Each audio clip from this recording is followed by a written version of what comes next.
अस्सलामुअलैकुम, good morning, खुश आमदीद। मैं हूँ महक असलम। नया दिन, नई सुबह, एक नया अज़्म, बहुत सारी नई नई खबरें हैं, बहुत सारी ऐसी पुरानी खबरें हैं जिनमें नई डेवलपमेंट हुई है, बहुत सारे नए टॉपिक्स हैं, बहुत सारी नई रिपोर्ट्स होंगी जो कि आज हम अपने प्रोग्राम में शामिल करेंगे, आपको दिखाएंगे।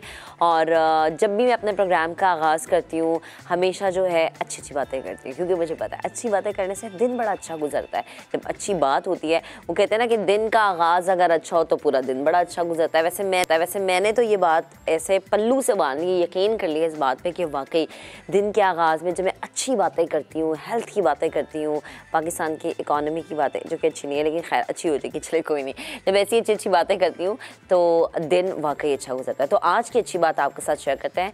अच्छी बात यह है कि अगर तुम उस वक्त मुस्कुराते हो जब तुम पूरी तरह टूट चुके होते हो तो यकीन जानो कि दुनिया में तुम्हें कभी कोई नहीं तोड़ सकता। ये हकीकत है। अच्छा, हम सब ने अपनी ज़िंदगी में कभी ना कभी ये चीज़ एक्सपीरियंस की होगी। जैसे मैंने आज से एक साल पहले ये चीज़ एक्सपीरियंस की थी कि मुझे लगता था कि अच्छा अब मेरी ज़िंदगी में एक फुल स्टॉप लग गया और शायद मैं कभी आगे नहीं बढ़ सकती प्रोफेशनल या पर्सनल लाइफ में। तो उस वक्त आपके इर्द गिर्द कभी इतने पॉजिटिव लोग होते हैं जो कि आपको समझाते हैं और वो आपके लिए ब्लेसिंग होते हैं। उन लोगों का करीब होना बड़ा ज़रूरी है। फिर आपकी अपनी सोच का पॉजिटिव होना बड़ा ज़रूरी है। हम सबको पता है इस वक्त जो हालात चल रहे हैं, वो मुआशी हालात हों या कभी कभी घरेलू मामलात से भी बंदा तंग आ जाता है ना कि ये क्या यार, हर रोज़ एक ही मामले पर लड़ाई होती है। कभी कभी घर में आजकल फाइनेंशियल इशूज़ पे बड़ी लड़ाइयाँ हो रही हैं। तो पॉजिटिव रहना सीखें। अगर आप पॉजिटिव रहेंगे रास्ते खुद ब खुद निकल आते हैं। अगर नेगेटिविटी आपके अंदर आ जाएगी तो आप यकीन करें कि आपको रास्ता नहीं मिलेगा, जबकि आपके सामने वो रास्ता मौजूद होगा। क्योंकि कुरान पाक में अल्लाह पाक खुद फरमा रहे हैं कि मुश्किल के साथ आसानी है, जो कि हम ढूंढते नहीं हैं। हम कहते हैं कि मुश्किल के बाद आसानी है। बाद वाली आसानी कौन सी होती है भाई? साथ आसानी है। अगर कोई मुश्किल है तो रास्ता ढूंढे मिल जाता है। ऐसा नहीं होता कि आपको कभी रास्ता ना मिले। वो कहते हैं ना कि एक दरवाज़ा बंद हो तो 100 दरवाजे खुलते हैं। इसी पॉजिटिविटी के साथ आपने जीना है, इसी पॉजिटिविटी के साथ आपने आज का दिन गुजारना है। ज़रा टॉप स्टोरीज़ की जानिब बढ़ते हैं। कराची वाले कर लें, क्योंकि 12 जनवरी से पड़ेगी कड़ाके की सर्दी। महकमा मौसमियात की दर्जा हरारत 6 डिग्री तक गिरने की पेशगोई है। अब मैंने जब वापस कराची जाना तो वहाँ पे मैं ये सोची थी कि चल लाहौर में सर्दी है, भागूँ कराची। अब कराची जाऊँगी, वहाँ पे भी सर्दी है। कराची के अलावा कोयटा, योब, चमन समेत कई शहरों में बारिश और बर्फबारी का इम्कान है। आज़ाद कश्मीर और बालाई इलाकों में बर्फबारी के बाद लोगों की मुश्किलात बढ़ गई हैं, क्योंकि जाहिर है सड़कें बंद हैं। इसके अलावा जी मामूलात ज़िंदगी मुतासर हुआ है तो लोगों की मुश्किलात में इजाफा है। और कहीं कहीं गैस भी नहीं आ रही, सिलेंडर्स का इस्तेमाल करना पड़ रहा है। जो विज़िटर्स हैं, स्पेशली कल मैं सोशल मीडिया पे वीडियोस देख रही थी, वो बेचारे वीडियोस अपलोड कर रहे थे, बड़ी मुश्किलात में वो इस वक्त वहाँ पर मौजूद हैं। कोई ना कोई वे आउट निकल आता है, बट अगेन जब भी कहीं विज़िट करें तो देख लें कि वहाँ पर सहूलियात मौजूद हैं या नहीं। और जबकि आप देखें कि वहाँ के मकामी लोगों को मुश्किलात हैं तो जाने वाले तो खुद बेचारे विज़िटर्स होंगे, कहाँ जगहों पर चीज़ें वो ढूंढेंगे। इस पर आज हम तफसीलन बात करेंगे। इसके अलावा जी तलबी के बावजूद पेशी से मुसलसल गुरेज किया गया। तौहीन इलेक्शन कमीशन के केस में इमरान खान के वारंट जारी हो गए हैं। फवाद चौधरी और असद उमर का नाम भी शामिल है। इलेक्शन कमीशन की तीनों रहनुमाओं को 50-50 हज़ार के मुचलके जमा कराने की हिदायत। प्रोग्राम में इस पर और दीगर जो सियासी सूरत हाल है, स्पेशली जो पंजाब की सियासी सूरत हाल है, उस पर हम बात करेंगे। अच्छा जी, अच्छा मैंने कहा था ना हम इकॉनमी के हवाले से भी अच्छी खबरें देते हैं, तो देखिए एक अच्छी खबर आ गई है। मईशत के हवाले से एक अच्छी खबर है, वो ये है कि सऊदी अरब ने पाकिस्तान में सरमायाकारी और डिपॉजिट बढ़ाने पर गौर करना शुरू कर दिया है। सऊदी अरब के वली-ए-अहद शहजादा मोहम्मद बिन सलमान ने पाकिस्तान में सरमायाकारी $10 अरब से बढ़ाने का जायज़ा लेने की हिदायत कर दी, विच इज़ वेरी गुड। हमारे लिए बड़ा अच्छा है। जाहिर सी बात है हमारे मुल्क में जितनी सरमायाकारी आएगी हम पाकिस्तानियों के लिए उतना ही अच्छा होगा। तो अच्छा सोचा करें, अल्लाह ताला रास्ते निकाल देता है, पॉजिटिविटी आ जाती है चीज़ों में। एक और अच्छी खबर है, देखिए सुबह के वक्त मैं कितनी अच्छी खबरें आपको देती हूँ। अच्छी खबर यह है कि रवां साल पाकिस्तान के 1,79,210 आज़मीन हज की सआदत हासिल कर सकेंगे। सऊदी हुकूमत ने हज कोटे पर दस्तखत कर दिए हैं। हर कोई ये जानता है जी कि ड्यू टू कोविड इसको महदूद किया गया था कि जी इतने लोग हज कर सकते हैं और एक बिल्कुल फिगर जो है वो सेट कर दिया गया था कि इससे ज़्यादा लोग हज के लिए नहीं जा सकते या उम्रे की अदायगी के लिए नहीं जा सकते। तो चलें जी, ये पाकिस्तानियों के लिए आज के दिन की सबसे अच्छी खबर है मेरी नज़र में। हम ज़रा आगे बढ़ते हैं, क्रिकेट के हवाले से बात करेंगे। पहली फतह के बाद में फैसला कुन बरतरी का मिशन। पाकिस्तान आज न्यूजीलैंड के खिलाफ मैदान में उतरेगा। कौमी टीम में किसी तब्दीली का इम्कान नहीं है। जिसे चाहे खिलाए, जिसे चाहे बेंच पर बिठा दे। जो नजम सेठी हैं उन्होंने बाबर आजम को ये इख्तियार दे दिया है। सो लेट्स सी के बाबर क्या करते हैं। वैसे बाबर हमेशा अच्छा ही फैसला करते हैं। आई थिंक वो भी हमारा प्रोग्राम देखते हैं, उनमें भी बड़ी पॉजिटिविटी आ गई है। आगे चलकर मुल्तान के एक ऐसे शख्स से आपको मिलवाएंगे जिन्होंने घर में म्यूजियम बना रखा है। अच्छा जी, म्यूजियम किस चीज़ का है, क्या क्या नवादरात हैं, क्या क्या चीज़ें हैं यहाँ पर, कौन कौन सी पुरानी चीज़ें जिन्होंने सेव की हुई थी, आगे चल के आपको बताते हैं। इसके अलावा जी विंटर जब आता है तो ये जो मौसम है ना आपकी जिल्द के लिए बड़ा ख़तरनाक होता है। तो इस मौसम में आप अपनी जिल्द का ख्याल कैसे रख सकते हैं ये भी हम आपको बताएंगे। और पानी नेमत है, ये सेहत के लिए कितना ज़रूरी है, मैंने कल भी इस पर बात की थी, मैं आज भी करना चाहूँगी क्योंकि मेरे दिन का आगाज़ होता है जी पानी से। तो आप लोग कितना पानी इंटेक करते हैं और कितना करना चाहिए, इस पर आज हम बात करेंगे। इसके अलावा प्रोग्राम में कराची के एक ऐसे बाज़ार का भी बताएंगे जहाँ सब कुछ मिलता है सस्ता। हैरान हो गए ना, तो प्रोग्राम में आगे चल के बताती हूँ मैं आपको। और किस्मत के सितारे जो हैं वो आपके बारे में क्या कहते हैं। 12 सितारे, 12 हाउस ऑफ स्टार जो हैं, किसका सितारा गर्दिश में है। माहिर इल्म नजूम अजीम जाफरी साहब हमें ज्वाइन करेंगे आज, उनसे हम जानेंगे। और भी बहुत सारे मौज़ूआत हैं, टॉपिक्स हैं, रिपोर्ट्स हैं जिन पर आज हमने बात करनी है। लेकिन सबसे पहले हम आपको बताएंगे कि जिनेवा में होने वाली international conference climate resilient Pakistan ने बहरीन के सफ़ीर ने पाकिस्तानियों के दिल जीत लिए। उन्होंने आखिर ऐसा क्या कहा, डिटेल में मैं आपको बताती हूँ। बहरीन की इंसानी हुकूक फाउंडेशन के सेक्रेटरी जनरल डॉक्टर मुस्तफ़ा अल सैयदुल अमीन ने कहा कि मैं आज यहाँ अपने दिल में दबी बचपन की ख्वाहिश का इजहार करना चाहता हूँ। बचपन की ख्वाहिश, उन्होंने पाकिस्तान जिंदाबाद के अल्फाज कहे। क्या खूबसूरत अल्फाज है। इन खूबसूरत कलमात ने दुनिया भर में मौजूद तमाम पाकिस्तानियों के दिलों में बहरीन के अवाम की जो इज़्ज़त है उसको और बढ़ा दिया। जो बहरीन के हमारे भाई हैं, बहनें हैं, उनके लिए अब हमारा प्यार दुगना हो गया। मैं ज़रा चाहती हूँ कि आपको वीडियो दिखाऊं। दिखाएं जी, वीडियो दिखाएं ज़रा। To say something that in my heart since childhood. Pakistan Zindabad. Thank you. Allow me to say something that was in my heart since childhood. Pakistan Zindabad. Thank you. Allow me to say. तो आप देखें कि ये secretary general doctor Mustafa सैयदुल अमीन के ये दिल के अल्फाज जो कि बचपन की उनकी ख्वाहिश थी कि वो पाकिस्तान जिंदाबाद का नारा लगाए।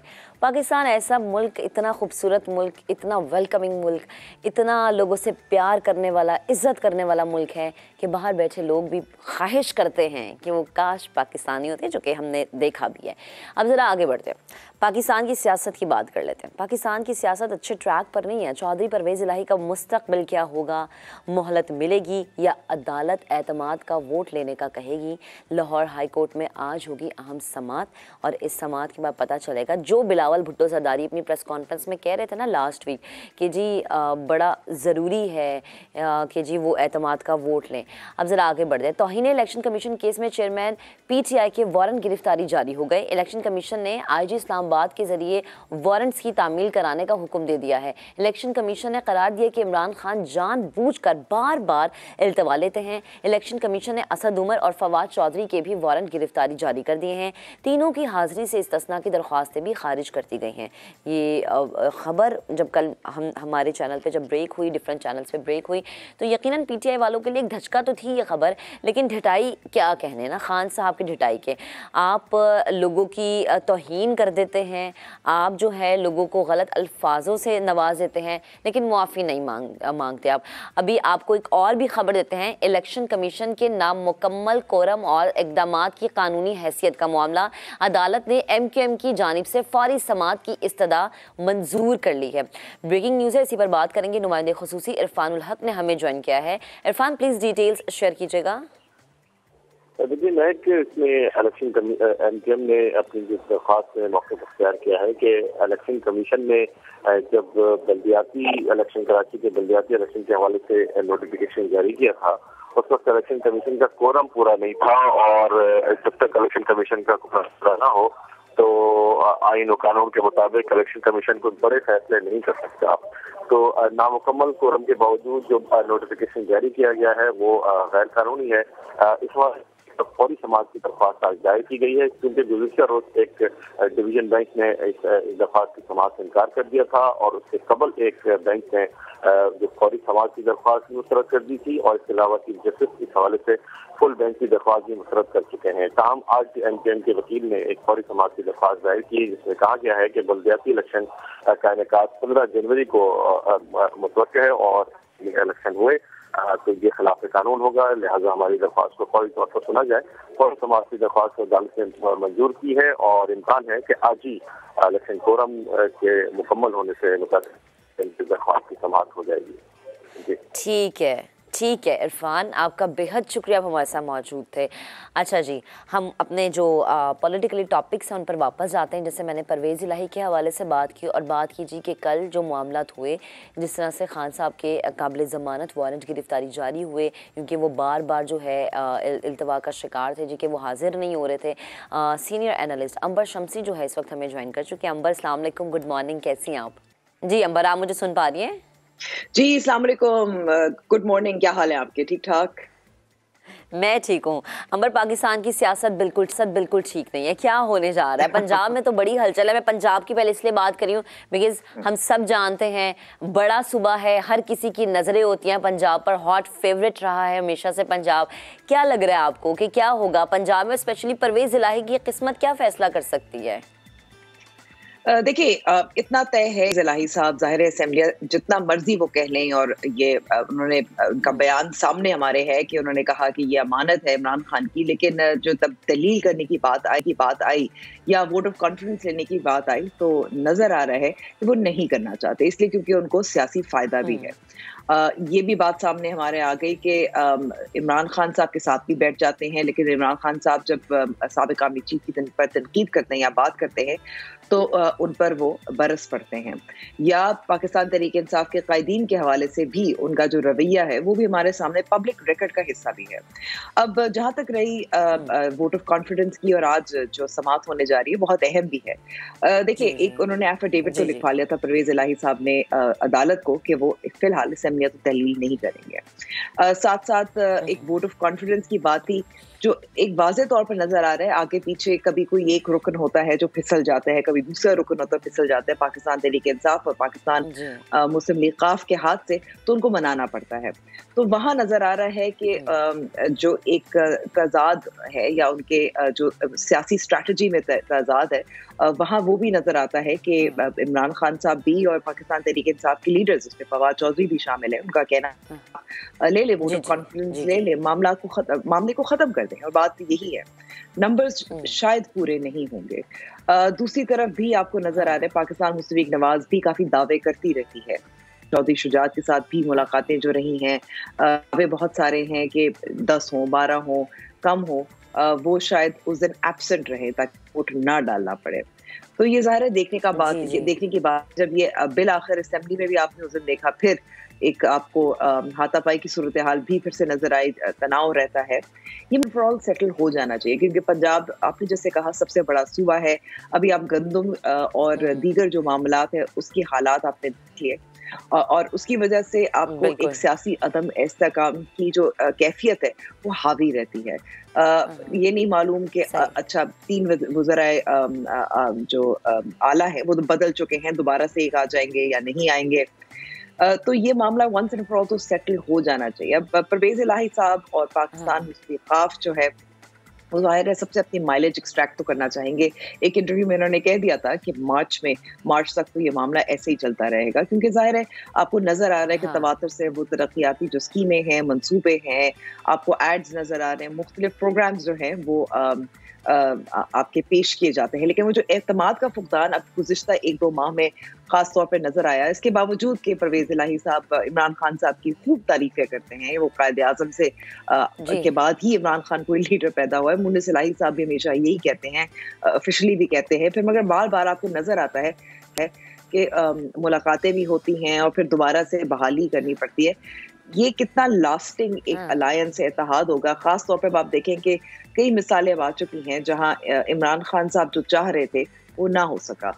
एक आपका जो जब इमरान खान साहब पर कातिलाना हमला हुआ, FIR नहीं कटी जो उनकी मर्जी थी, उस पर भी एक बयान मुनिस इलाही साहब का भी सामने आ गया कि वो किस तरीके से कर सकते थे लेकिन नहीं किया।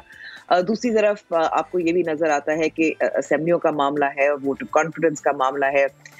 सो परवेज इलाही की सियासी बका के लिए तो जाहिर है नजर आ रहा है कि उनका फायदा यही है कि इमरान खान साहब इसके साथ चले, लेकिन क्या चल पाएंगे या नहीं चल पाएंगे जब हालात और सूरत हाल ये है, ये जाहिर है अब आज क्योंकि बहुत अहम दिन है, इसका काफी इंतजार हो रहा था नए साल के शुरू से पहले ही, जब अदालत ने ऐलान किया था कि 11 जनवरी को ये समाअत होगी।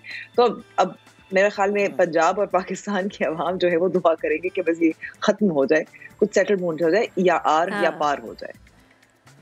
हाँ, और अमर बड़ा ज़रूरी है सेटलमेंट होना, क्योंकि इस वक्त जिन क्राइसिस का हमें सामना है, माइट भी पॉसिबल कि जी ये सेटलमेंट के बाद जो है कुछ तब्दीली आ सके। और जैसे हमने वोट ऑफ कॉन्फिडेंस की बात की, तो भाई ये देखें कि काफ लीग के तो अपने लोग जो कह रहे हैं हमने वोट नहीं देना, मजलिस वहादतुल मुस्लिमीन भी नाराज़ नज़र आती है। तो ये जो नाराज़गी है ये आई थिंक भारी पड़ सकती है। अच्छा अंबर, मुझे एक और चीज़ आपसे पूछनी है। हमने देखा कि कल जो है काबिल ज़मानत जो है वो वारंट गिरफ्तारी जारी हुई खान साहब के, फिर हमने देखा असद उमर के, फवाद चौधरी के। वो कहते हैं ना कि लीडर के पीछे पीछे सब चलते हैं, तो वो एग्जाम्पल सेट की हुई है पीटीआई ने।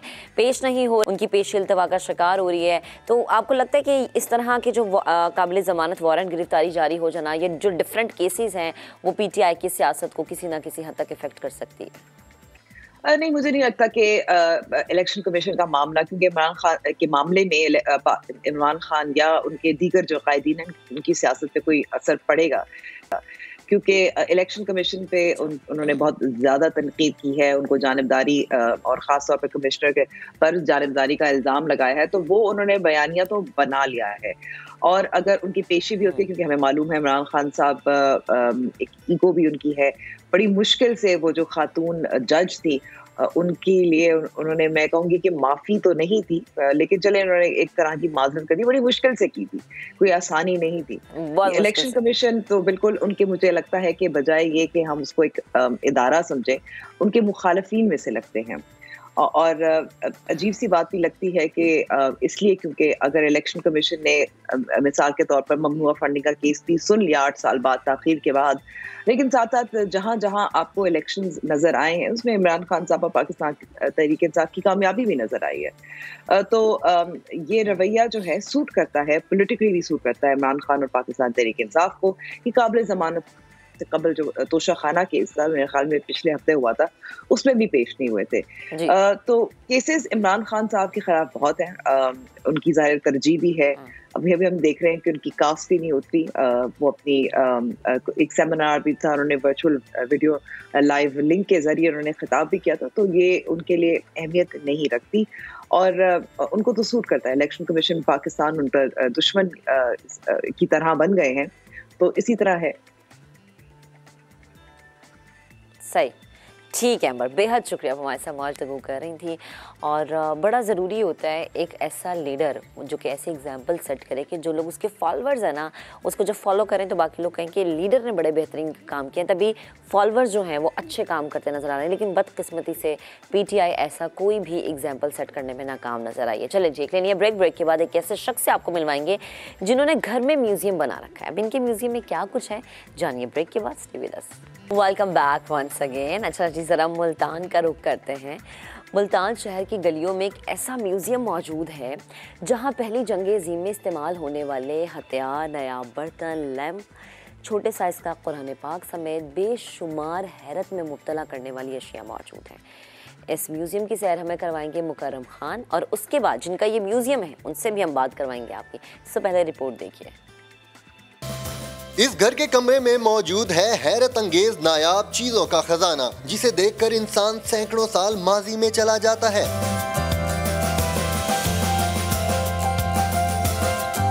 घर में बनाए गए म्यूजियम में पहली जंग अजीम में इस्तेमाल होने वाले हथियार, मुख्तलिफ धातों के ज़रूफ, सिविलियन मेडल्स, नायाब पत्थर, पत्थरों के अंदर नबातात, लाखों साल पुराने फोसल्स मौजूद हैं। कदीम रियासतों, शहनशाहों और अमेरिका, ऑस्ट्रेलिया समेत 400 ममालिक के कदीम करेंसी भी मौजूद है, जिन्हें देखकर सब हैरान हो जाते हैं। प्रॉपर गैलरीज बनाई हुई हैं, हर चीज़ की गैलरीज है, जैसे स्टोन है, बैंक नोट्स हैं, कॉइन्स हैं, और लकड़ी की बहुत सारी चीज़ें बनी हुई हैं, ऐसे हाथ की लिखी हुई किताबें हैं। मुझे सबसे ज़्यादा अच्छे लगे हैं कॉइन्स और बैंक नोट, क्योंकि मैं इनको पसंद करता हूँ। तो जैसे इन्होंने अरेंज किए हुए हैं मुझे बहुत अच्छे लगे हैं, ख़ास करके इन्होंने पॉलीमर जो बैंक नोट अरेंज किए हुए हैं। म्यूजियम में कलमी नुस्खाजात, मुकद्दस तबरुकात, 18वीं और 14वीं सदी के कैमरे और 1876 में इस्तेमाल होने वाले टेलीफोन भी अपनी असली हालत में मौजूद हैं। रोहतक से हमारे वालिदैन ने हिजरत की और मुल्तान तशरीफ़ लाए, तो कुछ चीज़ें ऐसी थी जो उनके ज़ेरे इस्तेमाल थी। मैं तसव्वुर भी नहीं कर सकता था कि उस दौर की चीज़ें जो आम इस्तेमाल की थीं वक्त गुजरने के साथ साथ इतनी ज़्यादा अहमियत की हामिल हो जाएंगी। छोटे से कमरे के बने अजायब घर में हयातियाती गैलरी में महफूज किए गए जानदार डाक टिकट्स समेत बेशुमार हैरान कुन चीजें मौजूद हैं जो कि माजी के अदवार की आकाशी करती हैं। कैमरामैन अकमल खोखर के साथ मुकरम खान, समा, मुल्तान। रिपोर्ट आपने देखी, अब आपकी मुलाकात करवाता है आबिद सहर साहब से, जिनका ये म्यूज़ियम है, जिन्होंने ये म्यूज़ियम सजाया है। आबिद साहब, बेहद शुक्रिया वक्त देने के लिए। Good morning. मुझे बताइएगा ये आइडिया कैसे आया और मतलब लाइक कब से जो है आप चीज़ें संभालना शुरू की और कब से आपने इस म्यूज़ियम को सेट करना शुरू किया, कितना वक्त हो गया?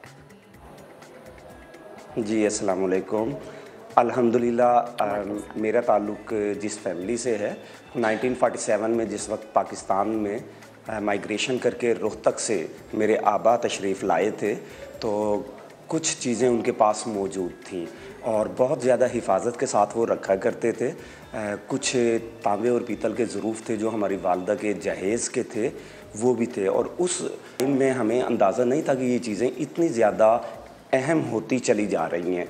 फिर वक्त के तकाज़ों के साथ साथ हम आगे बढ़ते चले गए, इसको बाकायदा तौर पे हमने मुनज़्ज़म किया और ये महाजरीन रोहतक का आबाई म्यूज़ियम, जो दर हकीकत ये हाउज़ियम है, शहर मुल्तान म्यूज़ियम। और बहुत सारे जो हमारे फैमिली के दोस्त हैं उन्होंने भी जब विज़िट किया तो अपने कुछ नवादरात जो उनके पास थे वो भी हमें उन्होंने गिफ्ट किए। इसके साथ साथ आज के दौर में इंटरनेट का ज़माना है, तो इंटरनेट से बहुत सारी चीज़ें मैसर हैं। मेरा ताल्लुक़ चूँकि अंदरून शहर मुल्तान से है और मुल्तान तारीख़ी हवाले से 5000 साल से ज़ायद कदीम ज़िंदा शहर है और जिस तरह से तरक्की होती चली जा रही है तो मुल्तान शहर पुरानी इमारात जो हैं लोग इनको बड़े वसी पैमाने पर अब गिरा रहे हैं, प्लाजे बन रहे हैं, यानी जो पुरानी छोटी कॉम्प्लिकेटेड डिज़ाइंस की बारीक ईंटें हुआ करती थी, इमारात जिन ईंटों से बनती थी वो बहुत मोटी मोटी दीवारें हुआ करती थी। आज के दौर में हमारे पास ज़रूरत है या अलमिया कह लें कि उनको हम ख़त्म करते चले जा रहे हैं और सिंगल ईंट पर एक दीवार को तरतीब दे रहे हैं ताकि जगह बच सके। तो इमारत गिर रही हैं। चूँकि इतना कदीम तरीन हमारा शहर मुल्तान है तो यहाँ से बहुत सी चीज़ें वो मैसर हैं। आगाही और शऊर ना होने की वजह से बड़ी तादाद में ये नवादरात ज़ाया भी होते चले जा रहे हैं। तो मैं ये समझता हूँ बिल्कुल ठीक कह रहे हैं। हाँ, अगर शऊर होगा, नॉलेज होगा, जिस तरह से बिल्कुल आबिद साहब, अवेयरनेस होना बड़ा ज़रूरी है और आप जैसे लोग जो हैं वो अवेयरनेस का ज़रिया बन रहे हैं। हम आप लोगों को अपने प्रोग्राम में बुलाते हैं, आप लोग अवेयरनेस देते हैं और मेरे ख्याल से कि लोग इसे सीखते हैं। मुझे बताएं कि कितना मुश्किल होता है इन चीज़ों की मेंटेनेंस के हवाले से मैं पूछना चाहती थी, चीज़ों को मेंटेन रखना, इनकी प्लेसिंग, जगह का साफ़ होना। क्या आप अकेले ये काम करते हैं, आपकी एक प्रॉपर टीम है? क्योंकि जाहिर सी बात है पुरानी चीज़ें, नायाब चीज़ें, उनको साफ़ रखना, उनकी सफाई होना ज़्यादा ज़रूरी है। जैसे कि कुछ चीज़ें ऐसी हैं जो कि शायद कहीं से जो है डैमेज भी हो गई होंगी, तो वो मज़ीद वक्त गुजरने के साथ डैमेज ना हो, उसको मेंटेन आप कैसे रखते हैं? इसके लिए हमने शीशे की गैलरीज बना रखी हैं और उनके अंदर महफूज रखे हैं। पहले मेरे दादा अबू थे, उनके बाद मेरे वालिद थे, उनको रखते थे। अब मैं हूँ। मैं ये समझता हूँ कि अल्हम्दुलिल्लाह ये अल्लाह का लाख लाख शुक्र है कि मेरी मिसिज़ इंतहाई कोऑपरेटिव हैं, बहुत अच्छी हैं और बहुत ज़्यादा ख्याल रखती हैं। और अब इसको जो लुक आफ्टर कर रहा है वो मेरे बेटा मोहम्मद साकिब सहर कर रहा है, जो ICS का स्टूडेंट है। दुनिया में बहुत सारे लोग काम किया करते हैं, आप ज़्यादा अच्छे अंदाज में जानते हैं, लेकिन जो काम करने वाले लोग होते हैं उनमें जिस तरह से कुरान कहता है, अल्लाह पाक इरशाद फरमाते हैं, हल यस्तविल लज़ीना यालमून वल्लज़ीना ला यालमून, कि क्या जो लोग जानते हैं और जो लोग नहीं जानते वो बराबर हैं। तो अगर नॉलेज होगा और नॉलेज होने के बाद काम किया जाएगा तो फिर बहुत ज़्यादा मज़ा आता है, क्योंकि हो सकता है कि एक मिट्टी की ढेली हमें कहीं से मिलती है, अगर हमारे पास नॉलेज नहीं है तो वो बेकार है। और ये पॉसिबल है कि वो फॉसिल हो, वो लाखों और करोड़ों साल कदीम हो। अगर नॉलेज होगा तब जाकर इसके बारे में आगाही होगी और शऊर होगा। तो बहुत सारे दोस्तों के पास कुछ नवादरात थे, लेकिन उनको शऊर या नॉलेज ना होने की वजह से शऊर नहीं था या अवेयरनेस नहीं थी कि गए, जिसको मेंटेन कैसे रखना है आपने। अच्छा आबिद साहब, मुझे बताएं कि आपके इस म्यूजियम में आपकी अपनी पसंदीदा चीज़ क्या है, और सेकंड कि आपके इस म्यूजियम में सबसे ज़्यादा कदीम चीज़ कौन सी है, सबसे ज़्यादा पुरानी हो? सबसे ज़्यादा जो पुरानी है जी हमारे म्यूज़ियम में, हाउसियम में, वो फोसल्स गैलरी है हमारी। फोसल्स जो हैं आप जानते हैं कि लाखों करोड़ों साल कदीम हुआ करते हैं, यानी जिस वक्त इंसानी ज़िंदगी का भी आगाज़ नहीं हुआ था। इंसानी ज़िंदगी का आगाज़ तो बहुत ज़्यादा महदूद है, इससे ज़्यादा कदीम किसी भी चीज़ को जब हम परखते हैं तो फिर कार्बन रेडियोएटिक जो डेटिंग सिस्टम है उसके ज़रिए परखा जा सकता है। और हाफ लाइफ अगर कार्बन के हवाले से हम देखते हैं, कार्बन बेसिकली 25% हुआ करता है लाइफ में, ज़िंदगी के लिए। जब तक कोई भी जानदार, वो हैवानात है, वो नबातात है, वो जमादात है, हर लाइफ में 25% कार्बन मौजूद हुआ करता है। और कार्बन के जो 3 आइसोटोप्स हुआ करते हैं, C12, C13 और C14 अनस्टेबल हुआ करता है, जिसने कन्वर्ट होना है नाइट्रोजन में। तो एक अगर फर्स्ट हाफ लाइफ को हम देखते हैं तो ये 5730 साल कदीम हुआ करती है। Second half life, third half life, अगर इसको हम इस अंदाज में देखते हैं तो 50,000 ईयर्स ओल्ड तक ये कार्बन रेडियोएटिक जो डेटिंग सिस्टम है ये बहुत अच्छे अंदाज में हमें समझा देता है। एक वक्त आता है कि फिर ये प्रोसेस जो है ये भी आगाही नहीं देता। अगर कोई इससे भी कदीम चीज़ हमें फोसल वगैरह मिल रही है तो फिर यूरेनियम वगैरह, जिस वक्त हम मैट्रिक में थे, पीरियोडिक टेबल पढ़ा करते थे कि 118 जो एलिमेंट्स हैं, तो उस वक्त हमें इतनी ज़्यादा नहीं समझ आती थी। असल में जिस वक्त फॉसल्स के हवाले से मैंने शुरू में स्टडी की थी, मेरे टीचर्स ने बताई थी, मैंने ये कुछ बातें बाहर अपने दोस्तों के साथ की, बड़े लोगों के साथ की, तो एक बार मेरा मजाक उड़ाया गया था, ये कैसे पॉसिबल है कि कोई जानदार हो और वो पत्थर में कन्वर्ट हो जाए। तो जब मेरा मजाक उड़ाया गया, तमस्खुर उड़ाया गया, तो मैं समझता हूँ ये मेरे लिए खास तौर पे वो टर्निंग पॉइंट था कि फिर मैंने मजीद इसको ना आपके लिए आपने कहा कि भाई अगर मेरा मजाक उड़ाया गया तो मुझे अब लोगों को जो है वो अब ये चीज करके दिखा दी, साबित करनी है। मुझे ये बताएंगे, ज़ाहिर है आपके म्यूजियम में बेतहाशा चीजें हैं जी, तो अब ये ज़ाहिर है आप और भी चीज़ें इकट्ठी करना चाहेंगे, इसको मज़ीद एक्सटेंड करना चाहेंगे, इस हवाले से आपका क्या प्लान है? और सेकंड क्वेश्चन मेरा ये है कि अगर किसी के पास इसी तरह की कोई नायाब चीज़ है, जैसे मेरे घर में अगर कोई चीज़ है, मैं चाहती हूँ जी कि मैं आपके म्यूज़ियम में रखवा दूँ, तो उसका तरीक़ाकार क्या है? क्या मैं रखवा सकती हूँ, सेल आउट कर सकती हूँ? बहुत सारी चीज़ें मैंने ख़ुद भी परचेज़ की हैं और मेरी अपनी इनकम का एक बहुत बड़ा हिस्सा हमने अपनी इसी चीज़ों को मेंटेन रखने के हवाले से किया हुआ है। लेकिन मैं ये कहूँगा कि अगर इस किस्म की चीज़ें हैं तो फैमिलीज़ को चाहिए कि वो प्रॉपर अगर अपने पास रख सकते हैं तो सबसे बेहतर है। वरना म्यूज़ियम बेसिकली लफ्ज़ म्यूज़ से निकला है और म्यूज़ का मतलब हुआ करता है गौर व फिक्र करना, तदब्बुर करना, सोच विचार करना। और म्यूसिस, कदीम यूनानी मिथ्स को अगर हम उठा के देखते हैं तो म्यूसिस ये 9 देवियां थीं जो फ़नून लतीफ़ा से बिलोंग करती थी। हर देवी अपनी अपनी फील्ड से बिलोंग करती थी। अगर आज के दौर में चीज़ें मौजूद हैं तो सबसे पहला मैं यही कहूँगा कि ख़ुद महफूज किया जाए। अगर नहीं कर सकते तो फिर कोई ऐसा सोर्स देखा जाए कि वो महफूज हो जाएं। बाज़ चीज़ें मौजूद हैं लेकिन उनकी हिफाजत नहीं की जाती, इसलिए हमने मुल्तान शहर में म्यूजियम के हवाले से तहरीक भी लॉन्च की हुई है। ठीक है। 5000 साल से जायद जिंदा शहर है और यहाँ म्यूजियम नहीं है। अब हाल ही में गवर्नमेंट के जरिए जो है ये म्यूजियम अल्हम्दुलिल्लाह बनना शुरू हो गया मुल्तान में भी। और इस वक्त मुल्तान में चले, ये तो बड़ी अच्छी बात है, क्योंकि जाहिर है कि जब लोग अगर पुरानी नवादरात को देखेंगे, पुरानी कीमती अशिया को देखेंगे, पुराने बर्तन देखेंगे, हथियार देखेंगे, तो उन्हें रियलाइज़ होगा कि भाई इन चीज़ों को संभाल के रखना कितना ज़रूरी है कि किसी एक वक्त में आपकी आने वाली नस्ल को ये तारीख बताती है। बेहद शुक्रिया आबिद साहब हमारे साथ मौजूद थे, गुफ्तगू कर। आप इसी तरह से अपना काम करते रहे, लोगों को अवेयरनेस देते रहे। हम जरा आगे बढ़ते हैं जी। गुजरांवाला का बाहिम्मत नौजवान उम्रे की अदायगी के लिए साइकिल पर सवार होकर सऊदी अरब रवाना हो रहा है। नौजवान तैयब जवाद कितने महीनों और कितने किलोमीटर का सफ़र तय करके सऊदी अरब पहुँचेंगे? पहले उमर फारूक की रिपोर्ट आपको दिखाते हैं, फिर तैयब से गुफ्तगू करेंगे।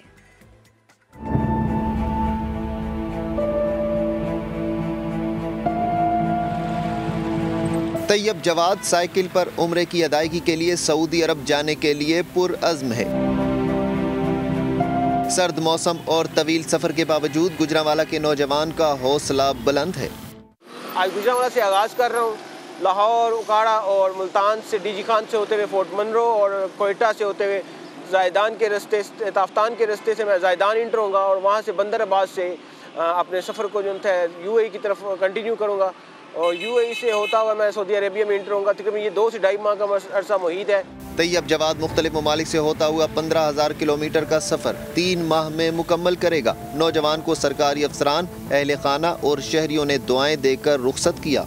ये बुलावा है जो अल्लाह ताला की तरफ से ही आता है। ये नौजवान इस सफ़र पे निकला है तो इस सफ़र का मकसद ना सिर्फ इबादत करना है बल्कि उसके साथ साथ लोगों को अवेयरनेस देना भी है कि वो अपने आप को अल्लाह ताला की ज़ात के साथ अटैच करें, अल्लाह ताला की सिफ़ात के साथ अटैच करें। गुजरांवाला के जितने भी लोग हैं इनको दुआओं के साथ हमने रुखसत किया है। ये इनका जज्बा है, ये अल्लाह के घर साइकिल के ऊपर जा रहा है। सऊदी अरब में 15 रोज क़याम के बाद 4 माह बाद वतन वापसी होगी। कैमरामैन शबीर हुसैन के साथ उमर फारूक, समा, गुजरांवाला।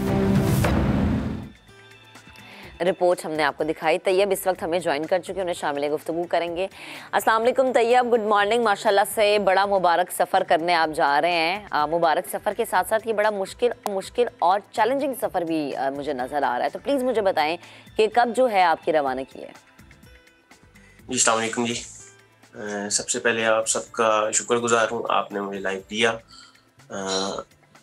9 तारीख से मैंने अपने सफ़र का आगाज़ कर दिया हुआ है और अल्हम्दुलिल्लाह मैं लाहौर से उकाड़ा पहुँच चुका हूँ। तो अब इंशाल्लाह मेरी नेक्स्ट मंजिल मियाँ चन्नू और मुल्तान की तरफ फॉरवर्ड होऊंगा मैं। तो अल्हम्दुलिल्लाह पाकिस्तान में रहने वाले तमाम अहबाब जितने भी हैं उन सबका शुक्रगुजार हूँ जिन्हें दुआओं में याद रखा।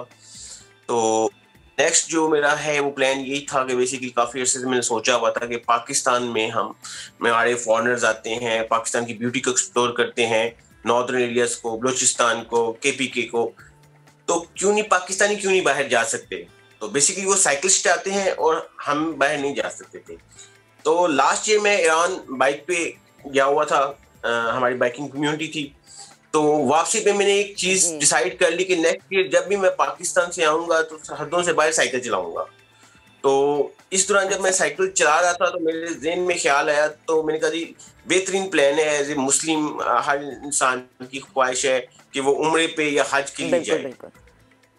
तो इस दौरान फिर मैंने सोच लिया कि मैंने इसकी प्रिपरेशंस करनी है, तैयारी करनी है। तो वो मैंने ऑलमोस्ट रमज़ान के फ़ौरन बाद इसकी तैयारी शुरू कर दी और अपने आप को मेंटली उस चीज़ पे तैयार किया, स्टेमिना इंक्रीज किया। तो अब उस पोजीशन में आके मैंने उस सफ़र का आगाज़ कर दिया। तो माशाल्लाह से सफरी हालात तो ऐसे ही हैं, मौसम भी साथ साथ हैं, इंशाल्लाह उनके साथ साथ ही चलना है। तो बाकी इंशाल्लाह टूरिज्म को भी साथ लेके पाकिस्तान में चलना है। तो पाकिस्तान में आने वाले जितने भी अहबाब हैं उन सब के लिए ये एक बहुत अच्छा मैसेज होगा कि लोग अब बाहर जा सकेंगे और साइकिल पे जाएंगे।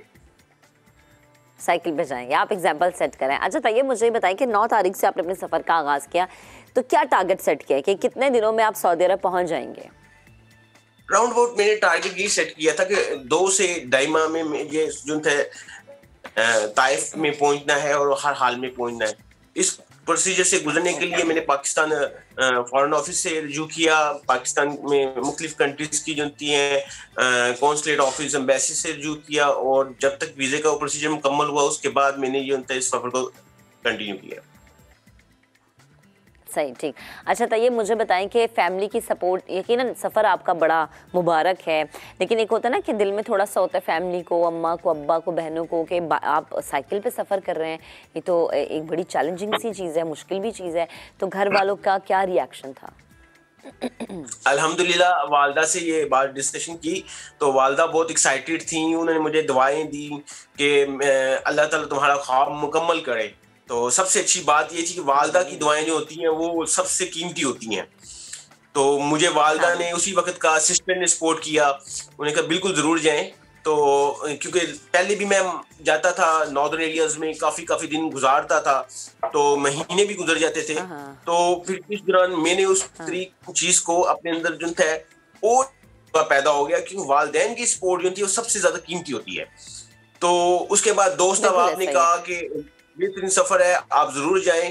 तो हम सब आपके साथ हैं, सपोर्ट हैं, और माशाल्लाह से बहुत से दोस्त मेरे सपोर्ट कर रहे हैं। सही, ठीक। तैयब, बेहद शुक्रिया आप हमारे साथ मौजूद थे। अल्लाह ताला आपको इस सफ़र में कामयाबी, मुबारक सफ़र करने जा रहे हैं, और हमारे लिए ज़रूर दुआ कीजिएगा वहाँ पहुँच के कि अल्लाह ताला हमें भी अपने घर की ज़ियारत करना नसीब फरमाए। अब ज़रा आगे बढ़ते हैं, कराची का रुख करते हैं। कराची बड़ी ज़बरदस्ती जगह है, हर चीज़ मिलती है आपको यहाँ पर, सस्ती चीज़ें भी मिलती हैं। कराची का इलाका अंचोली, उसका अमरोबा ग्राउंड, यहाँ पर एक ऐसा बाज़ार है जो 11 हफ्तों से लग रहा है। इसका नाम है यकीनी बचत बाज़ार। यकीनी बचत बाज़ार इसलिए मैंने रुक के आपको बताया कि यकीन कर लीजिए ये बचत बाज़ार ही है। और इस बाज़ार में क्या क्या सामान सस्ता मिलता है ये आपको बताएंगे खुर्शीद आलम अपनी रिपोर्ट में। ये है अंचोली सोसाइटी के अमरोहा ग्राउंड में लगने वाला यकीनी बचत बाज़ार। सब्जी, फल, अजनास और गोश्त इंतहाई सस्ते दामों दस्तयाब हैं। कैसे, आइए हम आपको बताते हैं।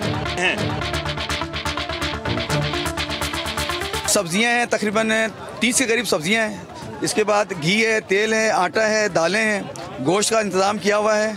और सब गोश्त के हिसाब दे रहे हैं। गोश्त 600 रुपये, 700 रुपये बगैर हड्डी का गोश्त दे रहे हैं। और इसके बाद 590 रुपये के 5 किलो आटा जो है वो 5 किलो वो दे रहे हैं। 310 रुपये में हम यहाँ पर तेल दे रहे हैं, और 325 रुपये में हम इसको घी दे रहे हैं। 20-20 किलो की सब्जियाँ हैं। यानी कि इस वक्त अगर मैं दावे से कह सकता हूँ कि पूरे कराची शहर में इससे सस्ता तरीन बाज़ार इसके करीब भी नहीं है।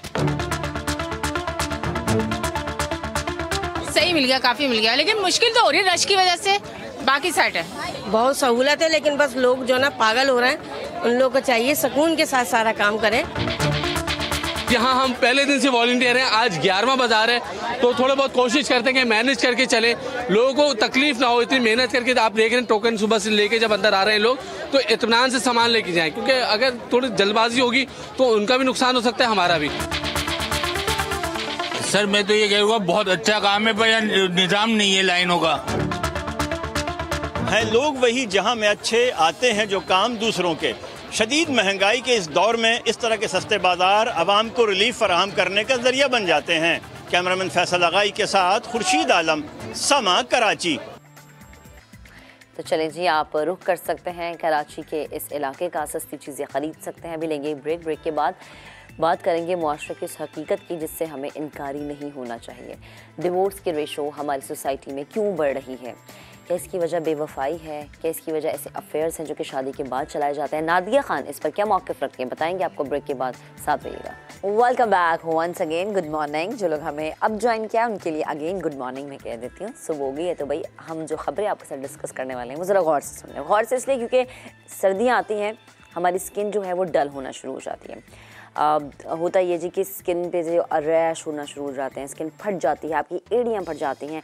वैसे तो हमें सर्दियाँ बहुत पसंद होती हैं और हम ये कहते हैं कि जी गर्म चीज़ों का इंटेक हम कर लें, ड्राई फ्रूट्स खा लें, कॉफ़ी पी लें, लेकिन ये ड्राई फ्रूट्स खाना, कॉफ़ी पीना, ये भी आपकी स्किन को डैमेज करता है। लाइक एक्नी जो है वो आपकी स्किन पर आना शुरू हो जाती है। और सर्दियों की जो एक्नी होती है ना भैया, उसके दाग नहीं जाते कहीं, उसके दाग फिर लेते हैं कोई 5-6 महीने। अच्छा जी, अब इस पर बात करने के लिए डॉक्टर काशिफ हमें ज्वाइन कर चुके हैं, शामिल गुफ्तगू करते हैं। अस्सलाम वालेकुम डॉक्टर साहब, गुड मॉर्निंग। सर्दियों में स्किन को फ्रेश कैसे रख सकते हैं हम? जी, सर्दियों में बड़े प्रॉब्लम्स होते हैं। सबसे बड़े प्रॉब्लम तो यूजुअली मैं आपको बताऊंगा कि क्या प्रॉब्लम्स हैं सबसे पहले तो हम आते हैं सर्दियों की जल्दी बीमारियां। ड्राइनेस सबसे पहले, खुश्की हो जाती है, खुश हो जाती है, स्कैल्प खुश्क हो जाता है जिसकी वजह से आपको डैंड्रफ हो जाती है। फिर खारिश जो स्केबीज़ भी होती है, प्रूराइटिस भी हो जाता है ड्राइनेस की वजह से। एक्जिमा जो कि चंबल है ये भी बहुत कॉमन हो जाता है। फंगल इन्फेक्शन जो कि दाद है ये भी बढ़ जाता है। साथ साथ आपके बाल जो हैं, चूँकि इन्वायरमेंट बहुत ठंड हो जाता है तो आपके बाल ड्राई हो जाते हैं और गिरने भी लगते हैं। और इसके साथ साथ नाखून के डिसऑर्डर्स हैं। फिर आपने बहुत अच्छी बात की थी कि निशान पड़ जाते हैं एक्नी के, वो बड़ी मुश्किल से जाते हैं। उसको हम यूजुअली पोस्ट एक्नी स्कारिंग भी कहते हैं, उसको हम मेलेस्मा भी कहते हैं। तो ये कुछ दीगर बीमारियां हैं और हर एक का इलाज है। ऑफ कोर्स सबसे पहले तो मैं स्टार्ट करूँगा क्योंकि हम सर्दियों में चाय कॉफ़ी का इस्तेमाल ज़्यादा कर देते हैं। तो चाय कॉफ़ी ठीक है सर्दी की वजह से, लेकिन आप एक प्याली चाय के साथ 3 गिलास पानी की ये आप बैलेंस रखा करें। सादा पानी पीजिए आप, लेकिन आप कोशिश करें कि अगर आप 4 कप चाय पी रहे हैं दिन में तो आप तकरीबन 12 से 15 गिलास पानी भी पीजिए। तो इससे आपका जो डिहाइड्रेशन का बैलेंस है वो सही रहता है। डिहाइड्रेशन हो गई जिसकी वजह से आपका स्कैल्प भी ड्राई हो गया। डैंड्रफ मेरे पास बहुत आ रहा है, बहुत लोग परेशान हैं। सोराइसिस एक प्रॉब्लम होता है जो बढ़ जाता है, उसके अंदर भी हम ट्रीटमेंट्स करते हैं। इसके लिए बड़े अच्छे अच्छे स्प्रेज आ रहे हैं। मैं खुद मुर्शिद हॉस्पिटल में होता हूँ सुबह में, वहाँ पे पास बहुत पेशेंट्स आते हैं। एक वाहिद हॉस्पिटल है कराची का जो कि सिंध और बलूचिस्तान के बॉर्डर पर है। तो हम लोग बहुत डिफरेंट वैरायटी ऑफ केसेस देख रहे होते हैं। आजकल मेरे पास स्केबीज़ बहुत आ रहे हैं। स्केबीज़ में ये होता है कि पूरे ख़ानदान में आपकी खारिश बढ़ जाती है। ज़ाहिर है सर्दियों में नहाना थोड़ा सा कम हो जाता है इंसान का, ओवर क्राउडिंग हो जाती है। एक दूसरे के कपड़े अगर पहन लें, स्वेटर्स पहन लें तो ये स्केबीज़ भी हो सकती है। सही। अच्छा डॉक्टर साहब, मेरे पास एक सवाल आया है। पूछा ये जा रहा है जी कि जब सर्दियों में आप जितना मर्जी अपने बालों को वॉश कर लें, आपके सर की डैंड्रफ ख़त्म नहीं होती। और कहा यह जाता है जी कि गर्म पानी से तो आप अपने बाल बिल्कुल ना धोएं। तो आप प्लीज़ इसकी एक वजह बताइएगा कि सर्दियों में डैंड्रफ आपके सर पे क्यों रहती है, आप जितना मर्जी अपने बालों को वॉश करें। बिल्कुल आप सही कह रही हैं। आपका जो स्कैल्प है, जो कि आपके सर की खाल है, वो ड्राई हो जाती है।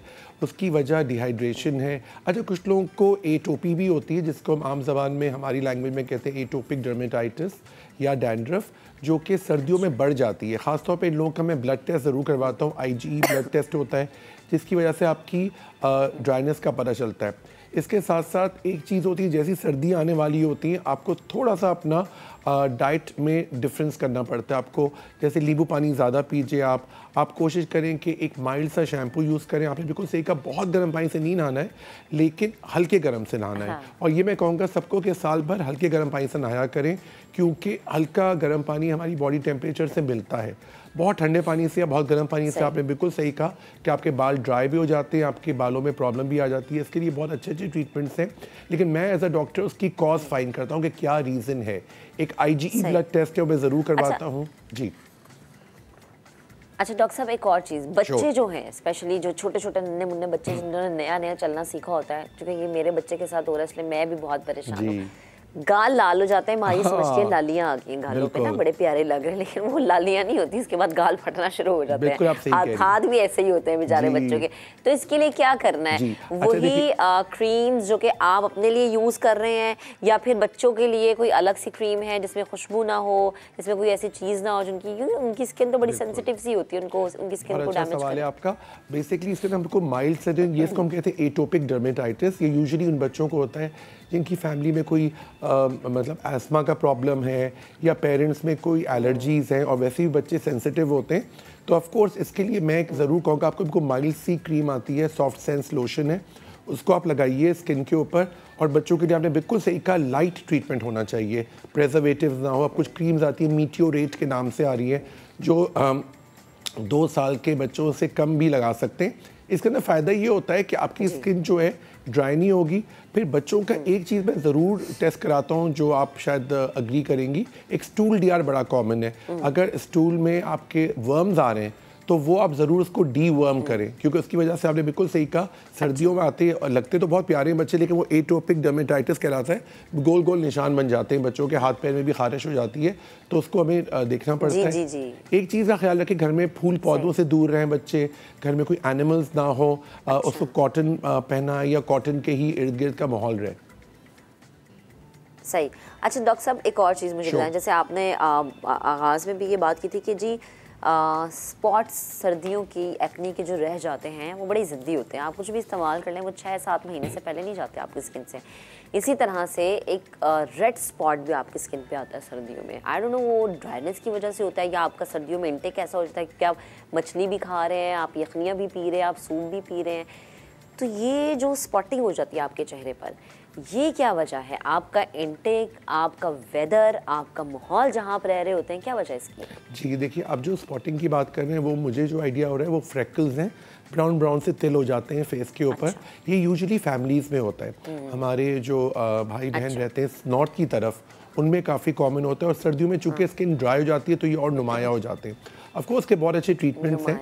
मैं आपको कहूँगा, मैं बहुत सन ब्लॉक का फ़ैन हूँ, खुद मैं कहता हूँ सन ब्लॉक ज़रूर लगाएं। सन ब्लॉक का मतलब कि धूप से बचाव नहीं, सिर्फ प्रोटेक्शन ब्लॉक है। और आपको ये ज़ाहिर पता होगा कि सर्दियों की धूप ज़्यादा ख़तरनाक होती है, ज़्यादा तेज़ होती है, तो आप सन ब्लॉक सर्दियों में ज़रूर लगाएं। हाँ, अगर आपको ड्राइनेस हो रही है तो उसका कोई इमोलिएंट ऐड कर लीजिए जो कि आपकी ड्राइनेस को कम कर देंगे। सन ब्लॉक ज़रूरी लगाइए। जिन लोगों की ड्राई स्किन है वो oil based sun block use कर सकते हैं। उसके लिए ये होता है कि हम आपको देख के बताएंगे कौन सा सन ब्लॉक आपको यूज़ करना है, क्योंकि सर्दियों के अंदर ये प्रॉब्लम बड़ा कॉमन हो जाता है कि आपकी स्किन बेइंतहा ड्राई होती है, इससे खारिश हो रही है, आपकी स्किन पे स्पॉट्स भी पड़ रहे हैं। अच्छा, फिर ये भी होता है कि आपकी स्किन का जो लेयर होती है वो भी काफ़ी हद तक डिमिनिश्ड होने लगती हैं। तो आपने बिल्कुल सही कहा, वो स्पॉट्स नुमाया होने लगते हैं। जैसे सर्दियाँ हैं और सर्दियों में जी आप गर्म पानी से तो यकीनन अपना मुँह नहीं धोएंगे ना, तो आप क्या करते हैं जी, क्या आपने ठंडा पानी खोला और उसके बाद आपने ठंडे पानी के छींटे मुँह पे मार लिए? तो ये जो ठंडा पानी इस्तेमाल करना सर्दियों में अपनी स्किन पे, मुझे तो ये लगता है कि आपके पोर्स ये बंद ही रखता है। गर्म पानी मैंने जब भी अपनी स्किन के लिए स्पेशली चेहरा अपना धोया है तो मेरे पोर्स ओपन हो गए। तो ये क्या मतलब ये मेरे साथ ही होता है? ये वाकई हकीकतन ऐसी कोई चीज़ है? एक्चुअली मैं हमेशा कहता हूँ कि नीम गर्म पानी, ना बहुत गर्म ना बहुत ठंडा, नीम गर्म पानी आप लेंगे जो कि लाइट ल्यूक वार्म वाटर होता है, उससे आपके पोर्स भी सही रहेंगे और वो भी रहेंगे। एक ट्रीटमेंट ये होता है कि अगर आपने गर्म पानी से धोया भी है तो उसके बाद लोग अक्सर कहते हैं ठंडे पानी से वॉश करो ताकि पोर्स आपके क्लोज हो जाए। हॉट एंड कोल्ड का भी ये होता है, लेकिन आइडियली यही है कि आप नीम गर्म पानी से करें, ना बहुत ठंडा ना बहुत गर्म, तो आपके पोर्स भी अच्छे रहेंगे। लेकिन एक चीज़ का ख्याल रखें कि आपका पूरा ट्रीटमेंट चेंज हो जाता है। अब जैसे मेरे पास अब जो पेशेंट आ रहे हैं मैं उनमें हर एक क्रीम के अंदर या खाने में उनकी इमोलिएंट्स ऐड कर रहा हूँ जो कि उनकी ड्राइनेस को बचाएगा। ड्राइनेस की वजह से आपके देखिए यहाँ पे रिंकल्स भी पड़ने लगते हैं, यहाँ पे लाफ लाइंस भी आ जाती हैं, आपका फेस एकदम से बहुत, आपने सही कहा, आपकी स्किन भी डल हो जाती है। तो याद रखिएगा, एक स्किन डल होने की वजह ये मैं ज़रूर बताना चाहूँगा आपके ज़बरदस्त प्रोग्राम के थ्रू कि लोग मॉइस्चराइज़र लगा के धूप में चले जाते हैं, उससे स्किन डार्क हो जाती है। आप प्लीज़ जब भी धूप में निकलें तो सन ब्लॉक के साथ मॉइस्चराइज़र लगाइए, खाली मॉइस्चराइज़र नहीं लगाइए। सही, क्योंकि बड़ा ज़रूरी है ना डॉक्टर साहब कि सर्दियों में आप धूप में बैठे हैं, फिर मौसमी फल को भी इंजॉय करें। बेहद शुक्रिया डॉक्टर साहब, हमारे साथ मौजूद थे, गुफ्तगू कर रहे थे। भाई ज़रूर बैठें, इंजॉय करें धूप को, लेकिन सन ब्लॉक का इस्तेमाल रखें और अपनी स्किन की जो टाइप है ना उसको जानें, स्किन से दोस्ती कर लें, पता चल जाएगा आपकी स्किन की क्या टाइप है। ज़रा आगे बढ़ते हैं। अच्छा, जब स्किन की बात होती है तो हम हमेशा ये बात, कल भी बात की थी, आज भी बात करें, आगे आने वाले दिनों में भी हम ये कहेंगे भाई स्किन को फ्रेश रखने के लिए खूब पानी पिएं। 8 गिलास नहीं पी सकते, 6 गिलास पी लें। 6 नहीं पी सकते, एटलीस्ट सर्दियों में 4 गिलास आप ज़रूर पानी पिएं। लंबी उम्र भी आप पाएंगे।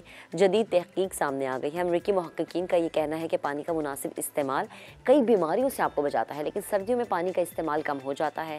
रोज़ाना कितने गिलास सर्दियों में आपका इंटेक होना चाहिए पानी का, इस पर बात करने के लिए माहिर ग़िज़ाइयत डॉक्टर बाज़गा अली मानिया हमारे साथ मौजूद है, उन्हें शामिल गुफ्तगू करते हैं। डॉक्टर साहब, आप बेहद शुक्रिया वक्त देने के लिए। आप प्लीज़ ज़रा बताएगा हमारे देखने वालों को कि सर्दियों में कितना पानी पीना चाहिए, क्योंकि हमेशा अक्सर होता ये है कि लोग पूरे दिन में 1 गिलास पानी पीते हैं और कभी कभी तो रात को जब सोने लगते हैं ना तो फिर याद करते हैं कि आज तो हमने पानी पिया ही नहीं सारा दिन। शुरू हो गया।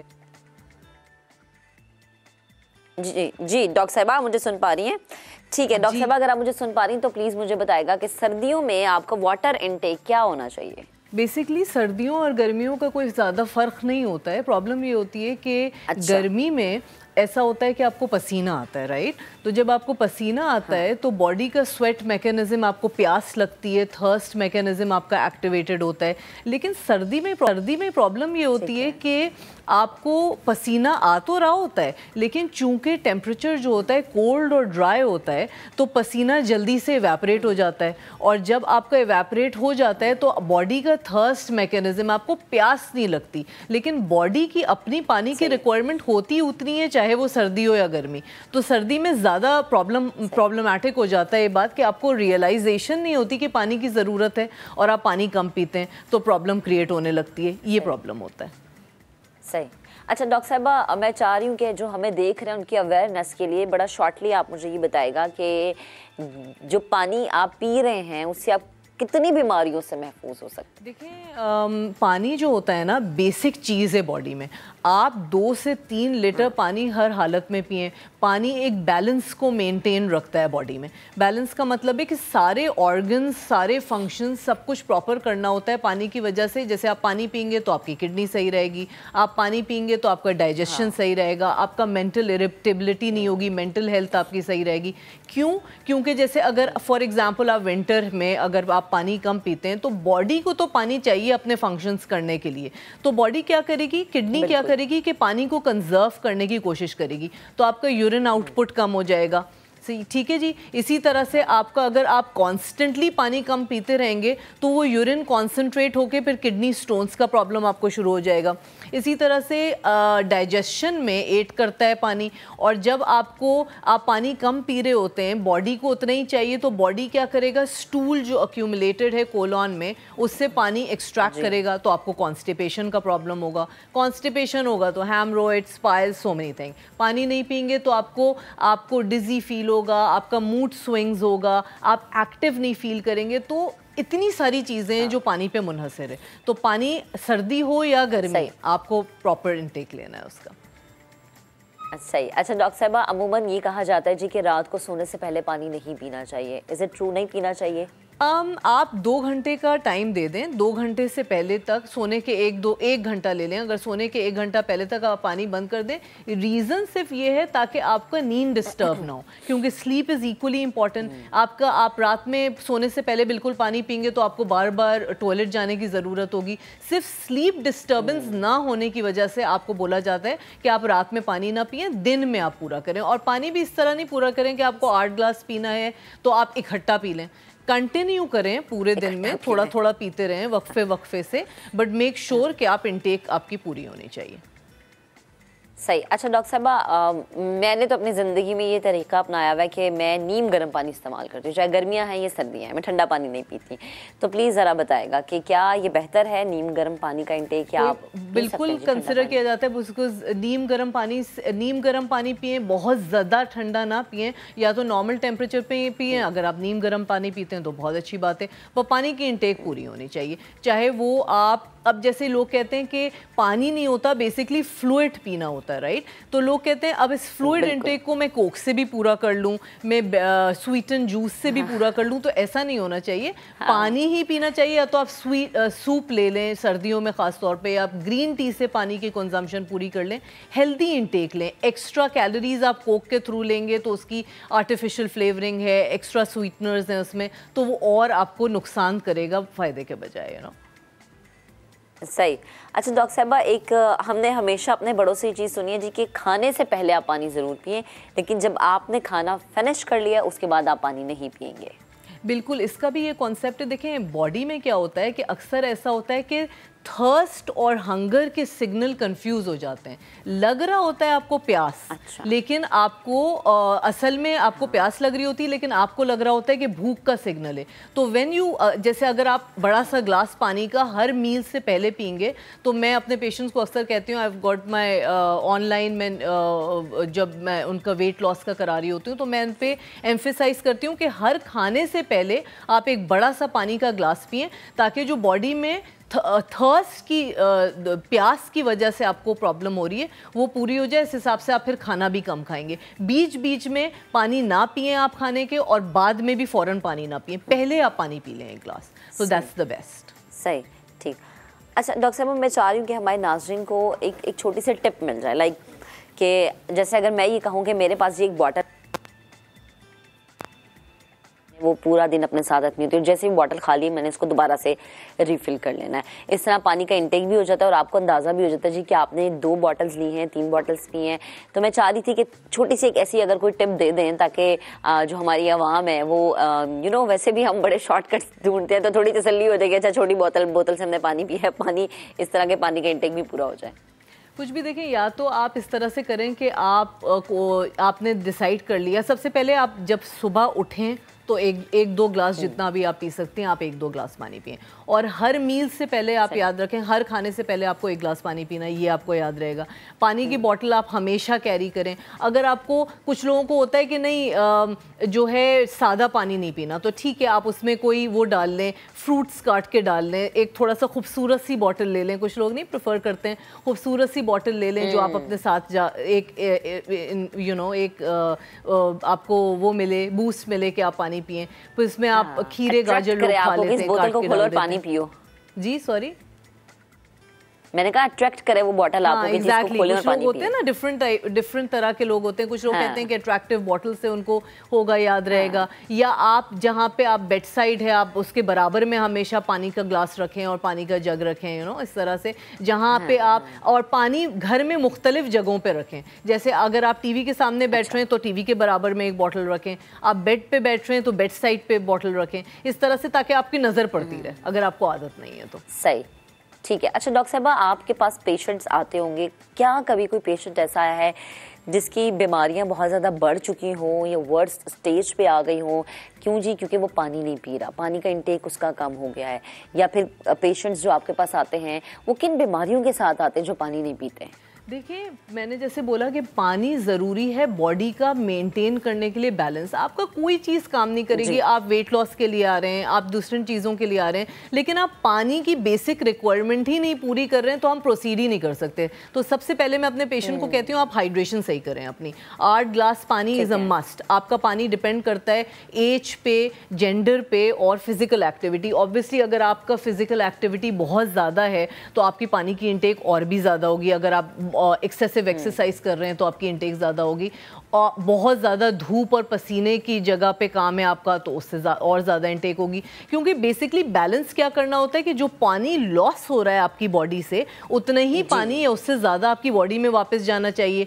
लॉस किससे हो रहा है? पसीने से हो रहा है। आप सांस ले रहे हैं, उससे वाटर वेपर निकल रहे हैं, आपके यूरिन में, स्टूल में, सब वाटर लॉस हो रहा है। That water has to be compensated for. आपको वो जो पानी लूज हुआ उस पानी को आपको पीना है, वरना आपको प्रॉब्लम्स हो जाएंगी, कॉन्स्टिपेशन होगा, आपको किडनी प्रॉब्लम हो जाएगा। अब जब एक दफ़ा चीज़ हो जाती है, जैसे इनिशियल किडनी प्रॉब्लम होता है, तो हम जैसे इनिशियल अगर यूरिन इन्फेक्शन हो रहा होता है आपको, तो हम एडवाइस करते हैं कि आप पानी पीना शुरू करें। तो अक्सर ऐसा होता है कि यूरिन इन्फेक्शन खाली पानी पीने से, सही हाइड्रेशन करने से रिवर्स हो जाता है। अगर आप उसको चलते रहने दें तो फिर वो किडनी स्टोन्स और ये सब प्रॉब्लम हो जाती है। कॉन्स्टिपेशन बहुत बड़ी वजह है, लोग पानी नहीं पीते, फाइबर इंटेक उनका कम होता है, कॉन्स्टिपेशन की बड़ी वजह है ये।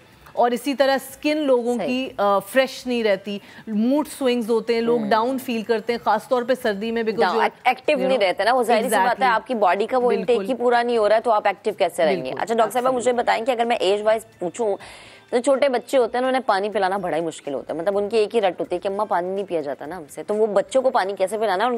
उनका पानी का इंटेक क्या? जाहिर सी बात है, हम कहते हैं जी कि एक इंसान जो है दिन में 8 गिलास पानी पिए, तो बच्चा जो है उसकी बॉडी कितना पानी मांग रही है? देखिए, प्रॉब्लम ये होती है कि कुछ चीज़ें होती हैं आपको बच्चे, कुछ क्या सब चीज़ें ही आपको बच्चों में शुरू से इनकॉर्पोरेट करनी होती है। आपको बच्चे की आदत शुरू से ही करें। लोग क्या करते हैं कि शुरू में आपने वो बच्चे को प्यास लगी तो आपने ड्रिंक्स दे दिया या कार्टन फ्रूट जूसेस दे दिया।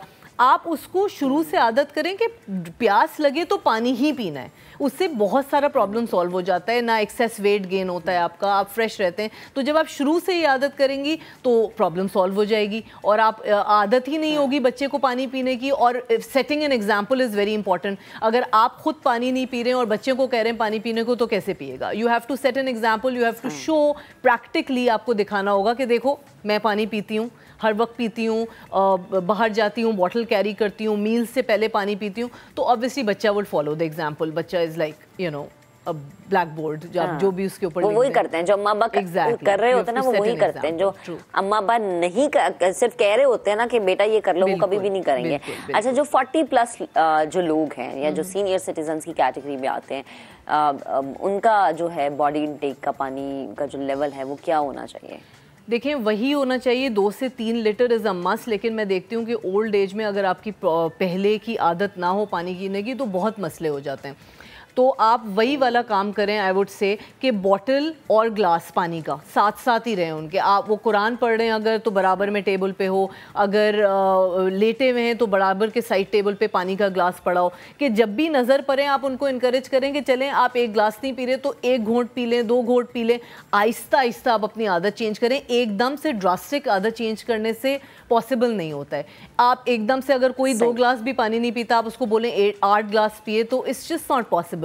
तो ग्रेजुअली आप अपने आप को चेंज करें, या जो बुजुर्ग हैं आपके घर में आप उनको ग्रेजुअली चेंज करें। आप बोलें कि आप आज 1 ग्लास पी लें, इस तरह पी लें। आप उनको याद दिलाते रहें, पानी से पहले, खाने से पहले, हर बात में आप उनको याद दिलाते रहें, यू नो, ग्रेजुअल चेंजेस। अच्छा डॉक्टर साहब, मैं ये भी पूछना चाहती कि अक्सर ऐसा होता है ना कि आप कहते हैं जी इतना पानी नहीं पिया जा रहा, वो क्या ऐसी चीज़ है जिसको आप पानी में ऐड करें, या कुछ भी आप कह सकते हैं कि जी कोई भी आप फ्लेवर ऐड कर लें, कुछ भी जो जिससे आप आराम से पानी पी सकें। यानी कुछ लोग होते हैं जिन्हें पानी का जायका पसंद नहीं होता। फ्लूइड इनटेक होता है ना बेसिकली, पानी किसी फॉर्म में भी जाए, लेकिन आप ऑब्वियसली वो फ्लूइड इनटेक को ड्रिंक्स या कोला से नहीं करेंगे। तो एक तो अगर आपको पानी नहीं पसंद तो you can always go for green tea. Green tea is a very good option. Herbal tea होती है, आप उसमें शक्कर ना डालें। ग्रीन टी आप 2-3 कप पी लेते हैं तो उसमें समझें आपका 2-3 कप पानी चला गया ऑब्वियसली बॉडी में। आप सूप पी सकते हैं, खासतौर में सर्दी में आप ब्रॉथ बना लें, बीफ ब्रॉथ बना लें, या आप क्लेयर सूप बना लें, चिकन सूप जो भी, उससे आपका पानी चला गया। फिर आप ऐसा कर सकते हैं कि पानी में, जैसे मैंने कहा था कि आप लोग यूँ नहीं करते हैं कि इन्फ्यूजन्स होता है, जैसे आपने खीरा या गाजर या स्ट्रॉबेरीज उसमें काट के डाल दी तो नहीं, आप एक खूबसूरत सा लगता है और आपको पानी पीने का दिल होता है। इसमें कहने का ये मतलब नहीं है कि उससे आपको और गज़ाइयत मिलेगी, बिकॉज आई रियली बिलीव कि होल फ्रूट आप खाएंगे तो ज़्यादा गज़ाइयत होगी बनिस्बत आप पानी में डाल के इस तरह से खाएं। लेकिन एक बस आपको इंकरेजमेंट मिले कि चूंकि एक अट्रैक्टिव सा बॉटल है, अट्रैक्टिव सा जग है जिसमें कटे हुए, तो आप बस किसी तरह से किसी बहाने से पानी पी लें, यू नो, तो इस तरह से। सही, ठीक है डॉक्टर साहब, आप बेहद शुक्रिया हमारे साथ मौजूद थी भाई कुछ भी हो जाए ना, पानी अपनी ज़िंदगी में ज़रूर शामिल करें। पानी ना पीने की वजह से बीमारियां बहुत ज़्यादा आपको जो है ना वो बीमारियां आपको लग सकती हैं, तो पानी का इंटेक लाजिम बनाएं अपनी ज़िंदगी में। Welcome back once again. हम खबर पहले आपको इमरान खान के खिलाफ पार्टी ओहदे से हटाने की कार्रवाई शुरू करने के खिलाफ दरख्वास्त पर फुल बेंच तश्कील देने की सिफारिश कर दी है। अदालत ने file chief justice Lahore high court को इरसाल कर दी है। मजीद डिटेल्स लेंगे अपने नुमाइंदे अरशद अली ने हमें ज्वाइन किया। जी अरशद, बताइएगा। जी बिल्कुल, लाहौर हाई कोर्ट के जस्टिस जवाद हसन ने इमरान खान की दरख्वास्त पर समाअत की। दौरान समाअत इमरान खान की दरख्वास्त पर वफाकी हुकूमत के वकील ने काबिल समाअत होने पर एतराज आयद किया और ये कहा कि ये दरख्वास्त इसी नौयत की 2 दरख्वास्तें जो है वो इस्लामाबाद में भी ज़ेर समाअत है, लिहाजा अदालत जो है वो इस दरख्वास्त को नाकाबिल समाअत करार दी। ताहम दूसरी जानब इलेक्शन कमीशन के वकील ने इमरान खान की दरख्वास्त पर जवाब जमा करवाने की मोहलत की सदा की, जिस पर जो है वो अदालत ने कहा कि कानूनी तौर पर लाहौर हाई कोर्ट इस दरख्वास्त पर समाअत करने का इख्तियार रखती है। अदालत ने जो है वो ये करार देते हुए file chief justice Lahore high court को इरसाल की है और इस दरख्वास्त पर फुल बेंच तश्कील देने की भी सिफारिश की है और ये करार दिया है कि मामला अहम नौयत का है, इसमें कानूनी नकात उठाए गए हैं जिसकी तशरीह लाजमी है, लिहाजा chief justice Lahore high court इस दरख्वास्त पर फुल बेंच तश्कील दें। जी ठीक है अरशद, आपका बेहद शुक्रिया।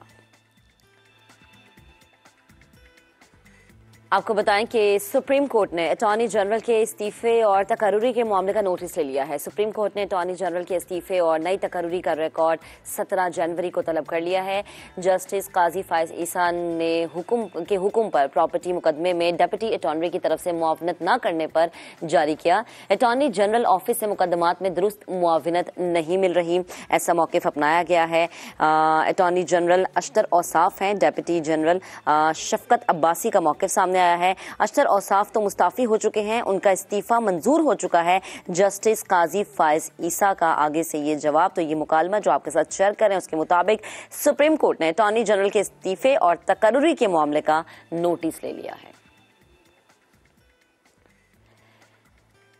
चलें जी, अब जरा आगे बढ़ते हैं और आपकी किस्मत आपके बारे में क्या कहती है, यानी आपके जो सितारे हैं वो आपके बारे में क्या कह रहे हैं, क्योंकि हमेशा से ये बात होती आई कि जी 12 हाउस ऑफ स्टार्स जो हैं वो ये कहते हैं, वो कहते हैं, ये काम करना चाहिए, वो काम नहीं करना चाहिए। तो भाई कौन से काम किस सितारे को करना चाहिए और कौन से काम किस सितारे को नहीं करने चाहिए। माहिर इल्मे नुजूम अजीम जाफरी साहब हमें ज्वाइन कर चुके हैं, उन्हें शामिल गुफ्तगू करते हैं। अजीम साहब बेहद शुक्रिया वक्त देने के लिए। Good morning. 2023 शुरू हो चुका है, जनवरी है और हम हमेशा से कहते हैं जी कि 2023 कहते ना कि 23 का आगाज अच्छा होगा तो सब कुछ अच्छा होगा। तो बताइएगा जरा कौन से सितारे जो अच्छी डायरेक्शन में जा रहे हैं। हाँ जी, देखें अच्छे जो जा रहे हैं ना इस वक्त मेरे हिसाब से, पहले मैं बता दूं कि जिनका असेंडेंट या मून साइन है वो आपकी date of birth, time of birth, place of birth से कैलकुलेट किया जाता है। नंबर 1। तो जो एरीज वाले हैं उनका बहुत अच्छा होने जा रहा है, चाहे मून साइन है चाहे उनका असेंडेंट है। नंबर 1। नंबर 2, टॉरस वालों का भी बहुत अच्छा होने जा रहा है, मगर 17 जून से, क्योंकि 17 जनवरी से 17 जनवरी को सैटर्न चेंज हो रहा है जी। 17 जनवरी 2023 इस महीने की 17 तारीख से सैटर्न चेंज हो रहा है, जो कि 2020 के फरवरी मार्च में आया था, वो अब चेंज होने जा रहा है। एरीज वालों के लिए बहुत अच्छा है, प्रमोशन हो सकती है, इनके काम रुके हुए कारोबार, फाइनेंशियली गेन्स अब इनकी ठीक होना शुरू होंगी। टॉरस वालों का भी ऐसे ही है, उनके भी 10th में जा रहा है, एरीज के 11th में जा रहा था।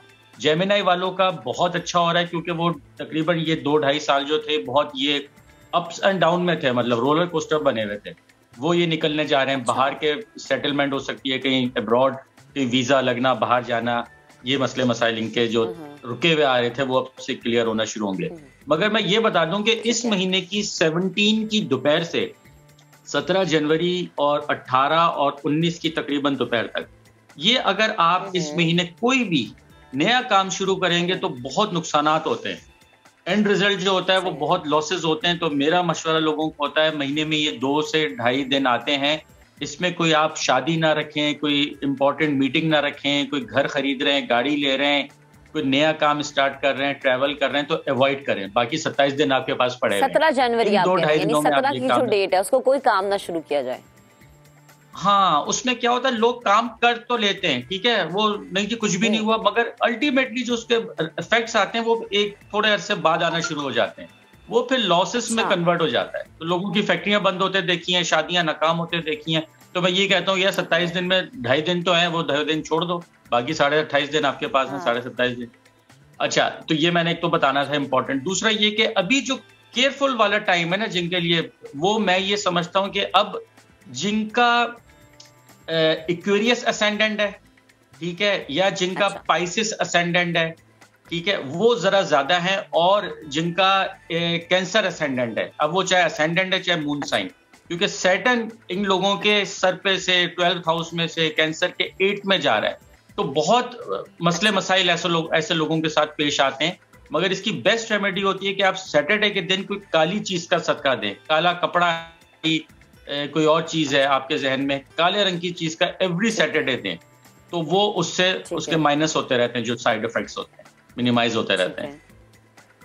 सही, ठीक। तो जाफरी साहब, जो बाकी स्टार्स है, जरा वर्गों का भी बता देना, मेरा सितारा क्या गर्दिश में है, क्या अब हम जेमिनी तक तो पहुंच गए थे। अब बाकी है कैंसर वालों, जी कैंसर वालों का जैसे मैंने बताया असेंडेंट या मून साइन है, उनका थोड़ा सा ये जो पीरियड है अब से लेके 2025 के मार्च तक ये ऐसे ही रहेगा, जरा अप्स एंड डाउन रहती है, आना जाना, रुक गए काम, हो गए, फिर बीच में रुक गए। उसके बाद लियो वालों का अच्छा तो होने जा रहा है, मगर उनका लियो जिनका मून साइन या असेंडेंट है, उनको 2 महीने बड़ा केयरफुल रहना पड़ेगा, 14 जनवरी से 14 मार्च तक, क्योंकि पहले एक फेज में वो कैप्रिकॉन में जाएगा लियो सन जो है, उसके बाद एक्वेरियस में सन जाएगा, तो वो जरा डिस्टर्बिंग होगा, वो थोड़ा सा इनके लिए अलार्मिंग होगा। शादीशुदा अगर लोग हैं तो वो डिस्टर्ब हो सकते हैं, जिनकी नहीं हुई उनकी रुक सकती है, जो कोई जॉब में इशू आते हैं तो वो लड़ाई झगड़े से अवॉइड करें बॉसेस वगैरह से, उनके लिए लियो वालों के लिए। विर्गो वालों का बहुत अच्छा होने जा रहा है।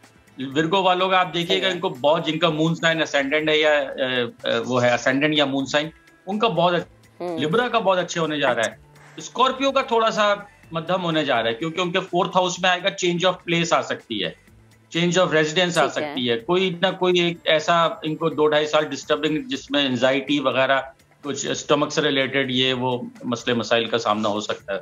उसके बाद सेगिटेरियस का बहुत अच्छा होने जा रहा है। सबसे ज्यादा अगर फाइनेंशियली गेन्स होंगी मेरे एक्सपीरियंस के हिसाब से, तो जिनका फाइनेंशियली गेन्स का है, जिनका मून साइन या असेंडेंट सेगिटेरियस है, उनका बहुत अच्छा है। कैप्रिकॉर्न वालों का 60 की फाइनल फेज है, थर्ड फेज है। पहले एक फेज गुजरी, फिर दूसरा फेज, अब ये थर्ड फेज कैप्रिकॉर्न वाले, इनका ठीक है, थोड़ा बहुत पहले से बेहतर होगा, अच्छा तो नहीं, पहले से बेहतर। एक्वेरियस वालों को मेंटल एंजाइटी नजर आ रही है मुझे, कोई ऐसा जिससे इमोशंस इनके हर्ट हो, किसी ने ये कह दिया, कोई रिश्ता ऐसा टूट गया जिससे बहुत अटैचमेंट थी, ठीक है ना। एक्वेरियस जिनका मून साइन या असेंडेंट है। स्पाइसेस वालों के लिए थोड़ा सा भारी इसलिए मैं कहूंगा क्योंकि उनके 12वें में सैटर्न आ रहा है, तो 12वें की 60 जो होती है वो भी जरा डेंजरस होती है, फाइनेंशियल लॉसेस की तरफ इंडिकेशन करती है।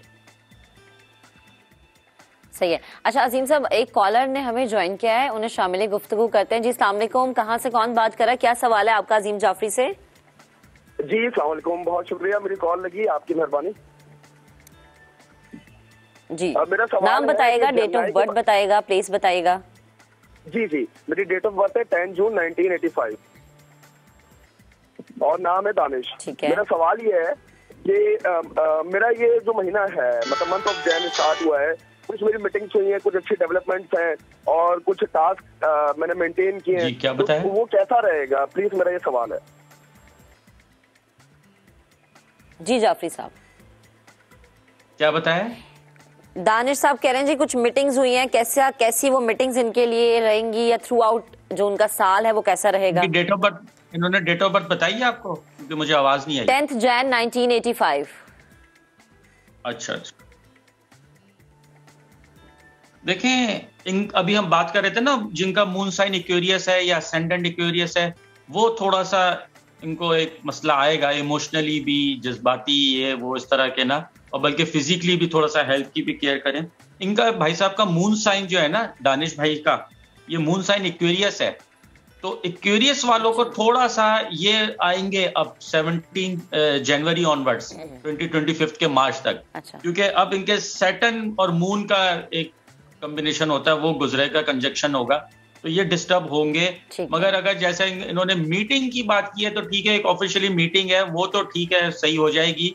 मगर अब इनको अपना जज्बाती तौर पे थोड़ा सा मजबूत होना पड़ेगा। अब लोग इनको थोड़ा सा वो करेंगे, जैसे एक तरह का डाउन फील कराएंगे, इनकी बात को इतनी अहमियत नहीं दी जाएगी।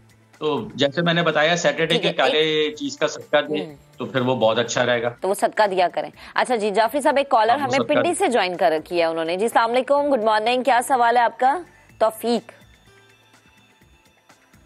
तौसीफ साहब, क्या डेट ऑफ बर्थ है?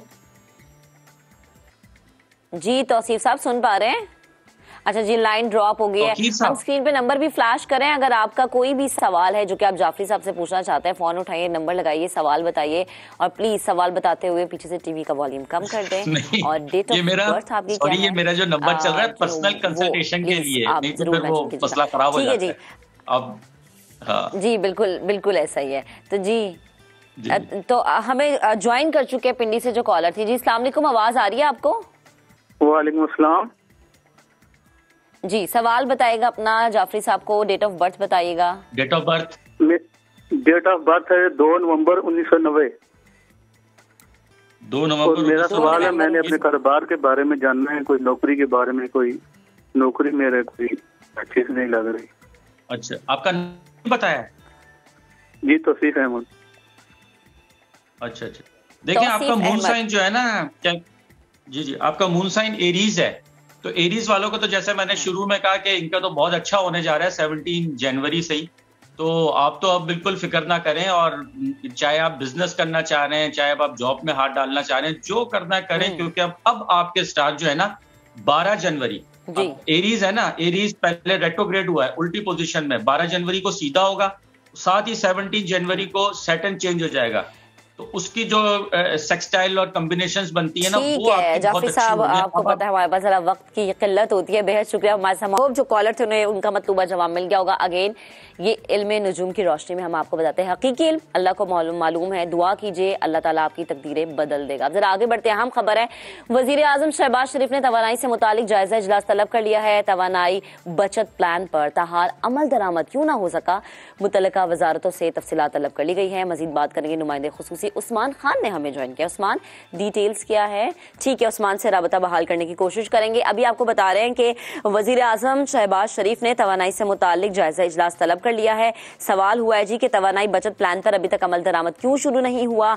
मुतल्लिका वजारतों से तफसीलात तलब की गई है, डिटेल्स मांगी गई है, फाइलें मांगी गई हैं और पूछा जा रहा है कि जी काम अभी तक शुरू क्यों नहीं हुआ। जो बचत प्लान है उसके ऊपर अमल दरामद शुरू हो जाना चाहिए था ताकि आवाम को रिलीफ मिल सके, क्योंकि हमने देखा है कि नून लीग जब से आई है वो तब से आवाम की भलाई के फैसले करते हमें नज़र आई है, और जो भलाई के फैसले हैं उनमें जितने भी प्लान्स हैं उस पर हमने हमेशा से ये देखा है कि उन बचत प्लान पर अमल दरामद करवाना ज़रूरी है, और इसीलिए थोड़े से जो वज़ीर आज़म हैं वो हमें नाराज़ भी नज़र आ रहे हैं।